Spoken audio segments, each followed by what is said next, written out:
سنانك صفرة، سنانك فيها بقع، فيها تسبغات، عندك جير في سنانك، عندك شوائب كده في السنان وسنان بهتانة، هنعمل وصفتين حلوين جدا حلوين جدا جدا لتبييض الاسنان، يخليها بيضة زي القشطة كده، هيخلي سنانك وابتسامتك حلوة جدا. كمان هنعمل وصفة تانية لإزالة الجير وإزالة التسبغات والبقايا بتاعة الجير. بجد وصفتين حلوين جدا. ما تنسوش تعملوا لايك واشتراك للقناة وفعلوا الجرس، ويلا بينا.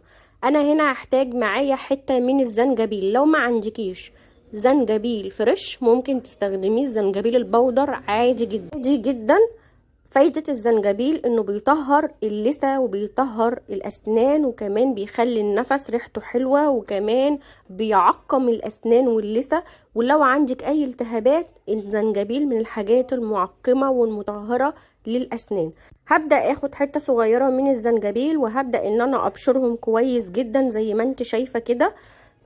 طبعا لو انتي ما عندكيش زنجبيل فريش بناخد معلقه واحده من الزنجبيل البودر، معلقه صغيره واحده. هنا بقى هبدا ان انا احط عليها معلقه صغيره من المعجون الاسنان، الكميه اللي انتي بتستخدميها في يومك العادي. هاخد كده معلقه صغيره. على فكره الوصفه دي تقدري تحطيها في علبه او في برطمان صغير وتبداي تستخدميها يوميا، مفيش اي مشكله. تمام كده انا خدت حوالي ربع معلقه صغيره من المعجون الاسنان، وهبدا ان انا اعجنه في الزنجبيل الفريش. هخلي كده المعجون يبقى متقلب كويس قوي في الزنجبيل. احاول على قد ما اقدر وانا بقلب اهرس بالمعلقه الزنجبيل علشان انعمه جدا جدا، ولما اجي اغسل بيه اسناني ما احسش بالبشر بتاع الزنجبيل. فهنا انا هبدا ان انا اهرسه زي ما انتم شايفين كده واقلبه كويس قوي.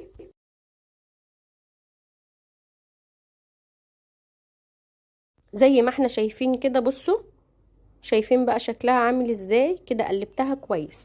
هضيف نص معلقة من الملح الطعام. ملح الطعام بيعمل سكراب خفيف جدا للأسنان، وبيزيل الجير وبيبيض الأسنان، وكمان بيطهرها وبيعقمها. احاول اقلب الملح كويس قوي لحد ما احس ان الملح جاب معايا كده، فانا اقلب كويس زي ما احنا شايفين.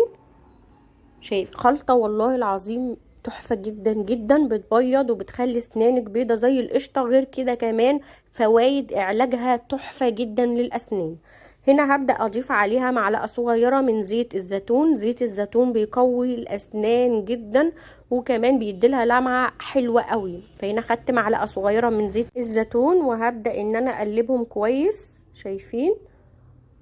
قلبيهم بقى كويس قوي لحد ما احس ان الزيت دخل في كل المكونات، واهم حاجة تقلبي عشان المكونات كلها تندمج سوا مع بعضها.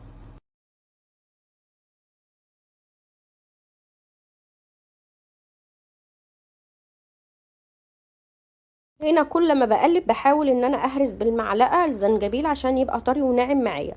هنا هبدأ اخد معايا ربع معلقة صغيرة من الكركم. الكركم من الحاجات الحلوة المبيضة، كمان بيزيل التسبغات والبقع اللي بتبقى في الاسنان من مطرح شاي، قهوة، نسكافيه، سجاير. كل دي بتعمل بقع في الاسنان، فده من الحاجات الحلوة والقوية اللي بتزيلها تماما.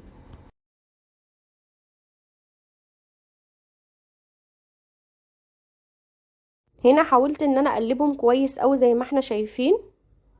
شايفين لونها بقى جميل قوي ازاي. هركن بقى الوصفه دي على جنب، وهنعمل الوصفه بتاعت ازاله الجير وتنظيف الاسنان بعمق. هنا هبدا اخد معلقه من الرز المطحون. الرز المطحون طبعا بنجيبه من العطار او بتجيبيه من السوبر ماركت، او ان انتي بتجيبي الرز العادي بتاع الاكل عادي وبتطحنيه في المطحنه وتبداي تنخليه. انا بحب اطحن الرز بتاعي لان ده بيبقى حاجه طبيعيه، مش بيبقى مخلوط بحاجه. تمام. فهنا انا ضفت معلقة وابتديت انخلها، وهضيف كمان عليها معلقة تانية وانخلها عشان في الاخر تبقى معلقة صافية من الرز المطحون. تمام كده.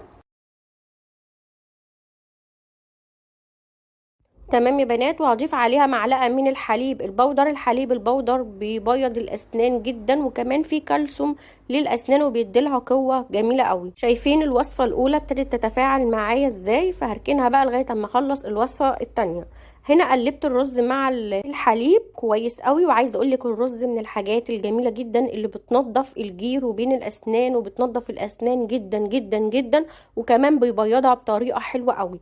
وكمان الرز من الحاجات الطبيعيه المفيده للاسنان، حلوه قوي. هبدأ اضيف كمان عليها معلقة من زيت الزيتون، عشان زيت الزيتون قلتلك بيقوي الاسنان، وهقلبهم كويس لحد ما يبقوا معايا زي الرمل. قلبيهم كويس قوي. بصوا دخلت زيت الزيتون في كل الخلطة، وده مهم قوي، اتأكد ان زيت الزيتون دخل في كل الخلطة. شايفين بقت عاملة زي الرمل ازاي؟ تمام كده يا بنات اهو. هبدأ بقى اضيف معايا ربع معلقة صغيرة من البيكنج باودر، اللي هي خميرة الحلويات طبعا، اللي هي بتاعة الكيك والاكل، اللي هو اللي بتاعة الحلويات. فهاخد كده ربع معلقة صغيرة جدا. طبعا المعلقة مش نضيفة ان انا ادخلها فيها، ومفيش معلقة جنب نضيفة، فانا حاولت انزل ربع معلقة كده. وهبدأ ان انا احطها في الوصفة. حطيت ربع معلقة من خميرة الحلويات وهقلبهم كويس. فايدة خميرة الحلويات او البيكنج باودر، بيبيض الاسنان جدا جدا، وبينضفها بعمق، وكمان بيزيل البقع والتسبغات اللي بتبقى في الاسنان. فهنا بقى هضيف كمان معاها ربع معلقة من الملح، وهبدأ ان انا اقلبهم كويس. الملح طبعا من الحاجات اللي فعلا معقمة ومطهرة للاسنان، فمن الحاجات الحلوة. هضيف معلقتين من الحليب تدريجيا هعجن بيهم. فهنا هبدأ بقى ان انا اعجن بالحليب. هاخد معلقة وهحط كمان معلقة. انا مش عايزة الوصفة سايلة، انا عايزة اوريك القوام المظبوط، عشان ده اللي هيديكي نتيجة مظبوطة. ادي معلقة تانية. فهضيف كمان اخر معلقة. بصوا شايفين ناعمة ازاي معايا الخلطة، او كريمة ازاي. بس هضيف معلقة كمان، حاجة بسيطة يعني، حبة بحبة كده لحد ما توصلي للقوام المظبوط. هوريكي برضو القوام عن قرب. بصوا شايفين مش سايلة، مش سايلة ولا تقيلة، شايفين؟ وكمان عامله فوران حلو قوي. عايزه اقولك ان الحليب من الحاجات اللي فيها كالسيوم وبتبيض الاسنان، وكمان مفيده جدا جدا للاسنان. هنا معايا فرشه بقى انا مخصصاها للوصفات، لما باجي اغسل سناني بوصفه مثلا عاملاها، مخصصه لها فرشه مخصصه كده، غير الفرشه الاساسيه بتاعتي اللي بستخدمها يوميا. هنا هبدا اول وصفه هستخدمها، وهي وصفه الارز الابيض، اللي هو الرز المطحون، علشان دي اللي هتزيل الجير وهتعمل عمليه سكراب للاسنان، وهتزيل الجير، وكمان هتنضف الاسنان جدا وهتبيضها.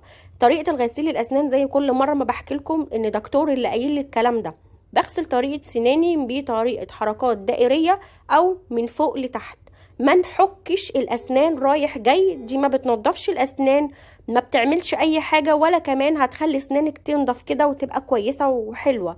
فهنا اول وصفه بستخدمها اللي هي بتاعه الرز المطحون، وتاني وصفه بستخدمها اللي هي بتاعه الزنجبيل، عشان البقع والتسبغات اللي في الاسنان وتنظيف الاسنان، وبتبيض الاسنان وبتطهر وتعقم سنانك. وبرضك بنفس الطريقه، وادي الشكل اهو. الوصفه سهله وناعمه جدا، مش هتضايقك في اسنانك. بغسل سناني لمده دقيقه بالفرشه كويس جدا من فوق لتحت، وحركات دائريه. بجد جربي الوصفه، حلوه قوي قوي وجميله وسهله وبسيطه، وكل المكونات اكيد في متاح عندي في البيت، فالمش متاح حاجات بسيطه هتشتريها. بجد حلوه قوي. باي باي.